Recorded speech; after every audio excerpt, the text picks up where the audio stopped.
কেন বাবার জানাজায় উপস্থিত নেই ইরানের সর্বোচ্চ নেতা মোস্তফা খামেনি? তীব্র নিরাপত্তা ঝুঁকি এবং ইসরায়েলি গুপ্তচর বৃত্তির আশঙ্কায় নিজের পিতা তথা ইরানের সদ্য প্রয়াত সর্বোচ্চ নেতা আয়াতুল্লাহ আলী খামেনির শেষকৃত্য ও জানাজা অনুষ্ঠানে সশরীরে উপস্থিত থাকছেন না নতুন সর্বোচ্চ নেতা আয়াতুল্লাহ মোস্তফা খামেনি।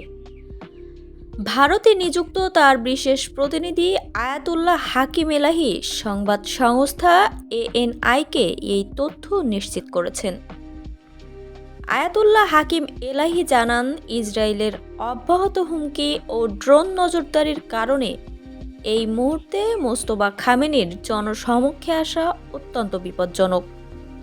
উল্লেখ্য, গত ২৮ ফেব্রুয়ারি তেহরানের একটি কম্পাউন্ডে যুক্তরাষ্ট্র ও ইসরায়েলের ভয়াবহ ক্ষেপণাস্ত্র হামলায় নিহত হন দীর্ঘ ৩৬ বছর ইরান শাসন করা আলী খামেনি। সেই একই হামলায় মোস্তফা খামেনিও গুরুতর আহত হয়েছিলেন বলেও গুঞ্জন রয়েছে। আগামী ৪ জুলাই শনিবার তেহরানে শুরু হতে যাওয়া এই ঐতিহাসিক জানাজা ও মিছিলের আনুষ্ঠানিকতা চলবে টানা ৬ দিন ধরে।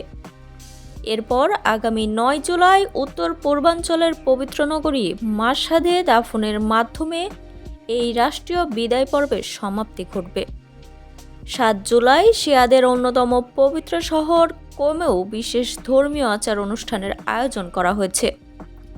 ইসলামী শরিয়া ও ফেকা শাস্ত্র অনুযায়ী মৃত্যুর পর দ্রুত সাধারণত ২৪ ঘন্টার মধ্যে মরদেহ দাফনের নিয়ম থাকলেও খামেনির ক্ষেত্রে তা দীর্ঘ ৪ মাস পিছিয়ে দেওয়া হয়। বিশ্লেষকদের মতে, যুদ্ধবিরতির পরিস্থিতির কারণে উদ্ভূত বিশেষ পরিস্থিতিতে ধর্মীয় ফতোয়া বা ছাড়ের উপর ভিত্তি করেই এই ব্যতিক্রমী সিদ্ধান্ত নেওয়া হয়েছে। খামেনির শেষ বিদায়কে কেন্দ্র করে তেহরানের রাজপথগুলোকে লাখ লাখ মানুষের ঢল নেমেছে। আয়াতুল্লাহ আলী খামেনির এই রাষ্ট্রীয় শেষকৃত্য অনুষ্ঠানে যোগ দিতে ভারত সরকারের পক্ষ থেকে একটি উচ্চ পর্যায়ের প্রতিনিধি দল তেহরানে গেছে। কূটনৈতিক সূত্রে জানা গেছে, ভারতের এই প্রতিনিধি দলে থাকছেন বিহারের গভর্নর জেনারেল সৈয়দ আতা হাসনাইন এবং ভারতের পররাষ্ট্র প্রতিমন্ত্রী পবিত্র মার্গারিটা।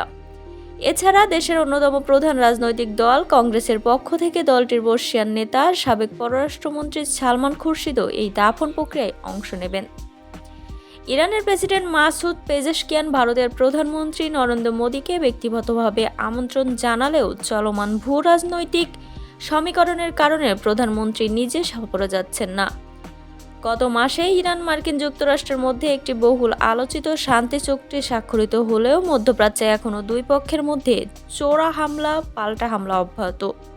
সম্প্রতি হরমুজ প্রণালীতে ইরানের একটি বাণিজ্যিক জাহাজের তল্লাশি, তার জবাবে কুয়েত বাহরাইনের মার্কিন ঘাঁটিতে ইরানের রকেট হামলার কারণে শান্তি চুক্তিটি বর্তমানে অত্যন্ত ভঙ্গুর অবস্থায় রয়েছে। তবে কাতারের পররাষ্ট্র মন্ত্রণালয়ের মুখপাত্র জানিয়েছে, দুই পক্ষের মধ্যে ১৪ দফা সমঝোতা স্মারকের বিষয়ে উল্লেখযোগ্য অগ্রগতি অর্জিত হয়েছে।